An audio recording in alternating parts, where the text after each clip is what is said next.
when we got married, we went to Hawaii, in Maui, for 2 weeks, and had a really nice vacation. And that's where the pregnancy happened. We didn't really plan it, but I know that that's where it happened, during our honeymoon.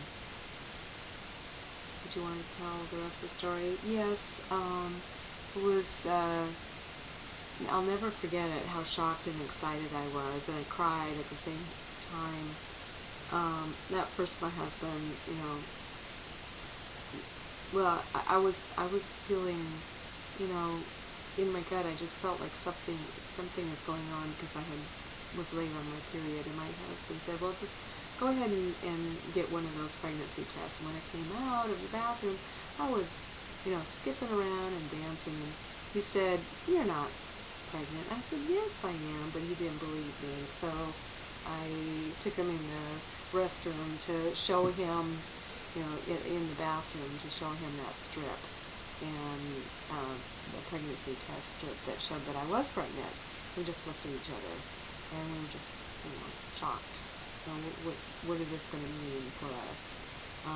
But then I had a problem with bleeding, and so I saw the doctor, and he gave me a warning. He said, there's a 50-50 chance that you might lose the baby. And so we didn't know what was going to happen in the future. The ultrasound test said I had Barnett tubes, which means that they're not normal, and the baby would attach, and it could cause bleeding, and I could lose the baby. So, and there's a high risk for people.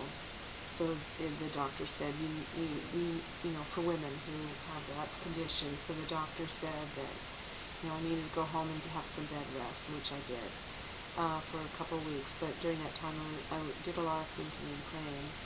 Now, we also had a struggle, with the interpreter, because she didn't really understand me that well. She came from one agency, and I asked my doctor if we could switch interpreters, although there was some resistance to that, and I had to, really explain. I need to have consistency, and because of the nature of the situation, that I just felt that we needed a different interpreter. And so finally everything got approved, and that interpreter is going to stick with me for the rest of that pregnancy. Anyway, my husband can explain more. Yes, that's right. When the bleeding started to occur, we were afraid, because there was so much bleeding, that we discovered on the toilet paper, and so we went to get as much support as we could. Had ultrasounds. They found out that condition that she had, because of it, we had to be really careful. And so we were paranoid, and had to be watchful and careful. But after, she did really, for all the tough stuff she went through, she did pretty good. Anyway, so I was kind of innocent and kind of dumb, not realizing what she was really going through. I remember one time when he was making chicken, and the smell of it made me just nauseous. I wanted to throw up, and I had never experienced morning sickness before.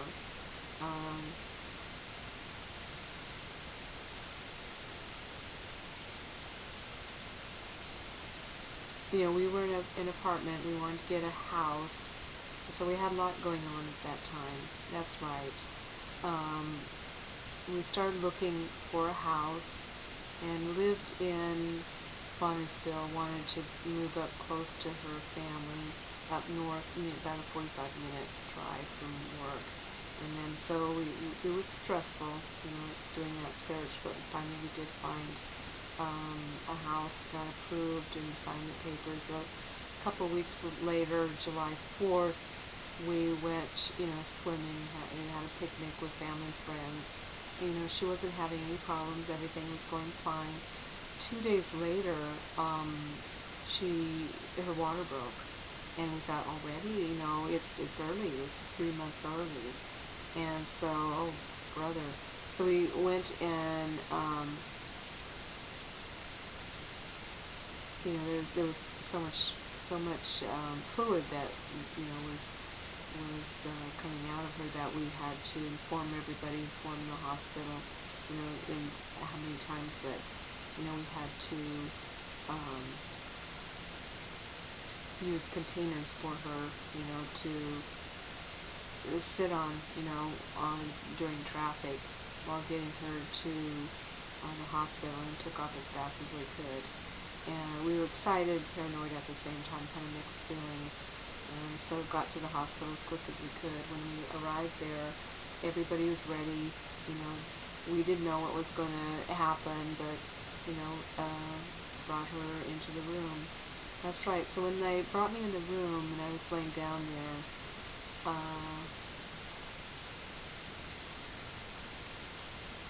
the doctor said, the doctor had said just a few days before everything was doing great. The baby was fine. And then it's a little disappointing that that hospital didn't have an ICU, and so they had to send me to Vaughan West Hospital, and the ambulance brought me there, and he brought me to the ICU floor to keep a close look on me and the baby. Then later on, they put me on a long-term floor for regular care. But before things got worse, before she got this situation going on, we were hoping that we would make it through the whole 34 weeks. Yeah, it broke at 24. So we had a book. We knew what it was going to look like. We had all the warning, all the precautions, regarding the early delivery. And so we were hoping that, we could stretch it out for another month before the baby was actually delivered. Yes, and then she got a rash. The doctor says it happens to about 50% of the patients who go in there. You can develop an allergy to the amoxicillin and penicillin, and that's what they gave me in an IV, for the infection when my water broke. And it started out with a rash on my wrist, where the IV is. And when they took it out, I saw that there, and then it spread up my arm and through all over my body. And I was going through all this stuff, the early delivery, and this rash, and it was pretty overwhelming. That's right. So when she was in the hospital, I'd have to get up and help her, remind her on everything, and help her, get dressed and everything, and change her clothes, and then I have to go to work and take care of the dogs. I have 2 dogs, and so that month was kind of crazy, going that cycle, going to all 3 places. But I was happy to be there. As time got closer for the delivery, I remember the doctor said that he was hoping that I would make it to at least 24 weeks, and then maybe have a C-section and maybe induce. But then I started getting a fever, and the nurse came in and said, well, you might have the baby tonight, because the baby's heartbeat is kind of all over the place, and meaning that the baby was under stress. And so the doctor said, yeah, let's just go ahead with your C-section. And but I did have a lot of people there supporting me. I had a catheter put in, and I did not have a vaginal birth. I couldn't. And so the nurse, the doctor was just a wonderful doctor who came in, first time meeting him, and he's there for the baby. He got all gowned up. My husband got gowned up, and the doctor met with me, made me feel comfortable, and was very supportive. And in the birthing room, I don't remember too much because of all the medication I was on, so maybe my husband should cover that.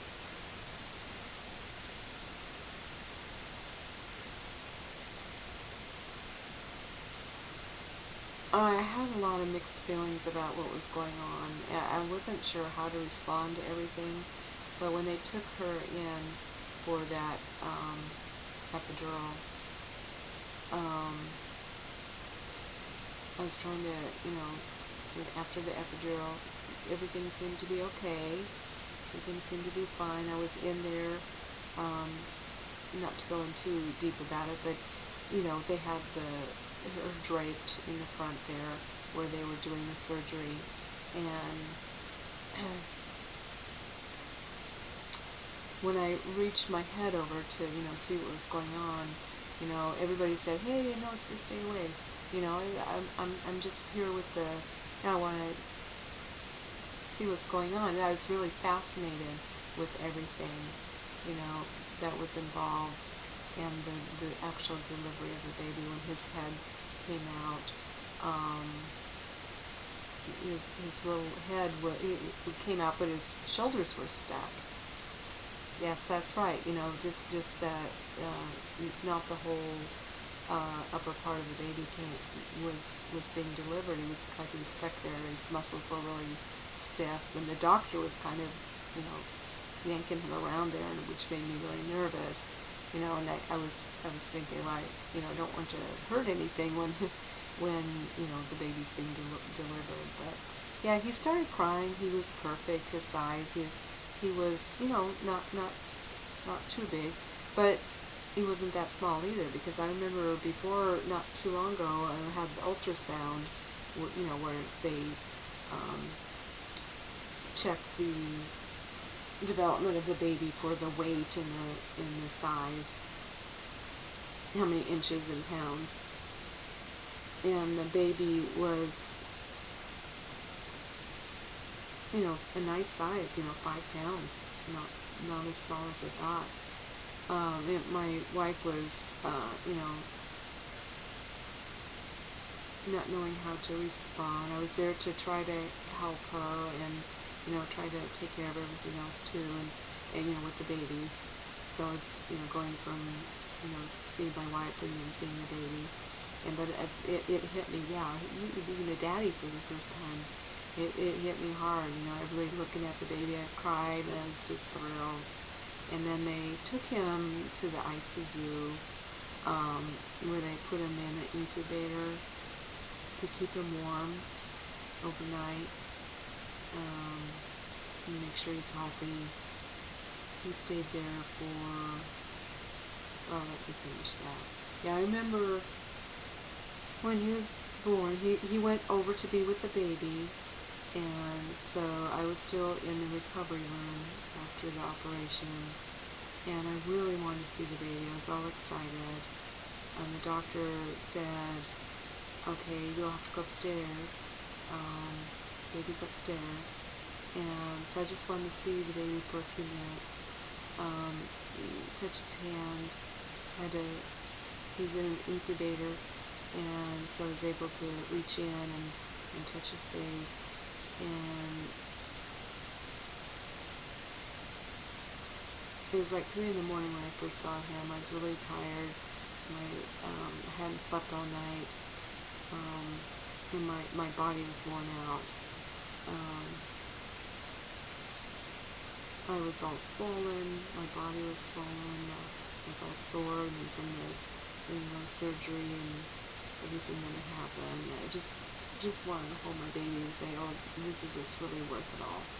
And the doctor came to me and said, "You really did a good job. Really is doing well.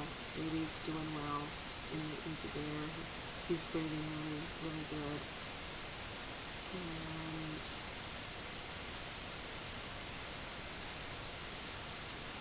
they have a feeding tube in his nose. I wanted to breastfeed, and so I was pumping to do that, and going through that training as well for a new mom. And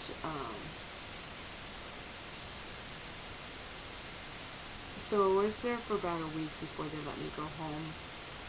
He was um, healthy enough after being in the room and then there in the incubator that he was developed enough to go home, and we had got to get a babysitter, had to go shopping.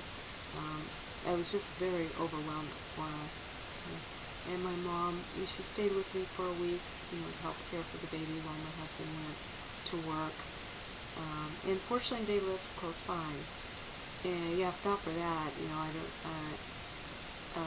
We still had a lot of work to do for the house, to get the nursery ready, to do painting and everything, because the early delivery kind of changed those plans. So went ahead in a few days. Oh, my wife got real sick a few days later. She had like 104 fever from an infection. Yes, that's right. After my son, um, they were really proud of him. So we gave him a special name, Reflux Bat. Anyway, when I was in ICU with that infection, my body was weak, I was shaking, I was having hot and cold flashes, and the ultrasound, the doctor said, yeah, we found you do have an infection in my tubes there. And so when she was finally released from the hospital, uh, we were just happy and can be, just not knowing what to expect, just have this, we're really pleased look on our faces. And so we did go through our son did have a few illnesses, but he's, been a really good boy.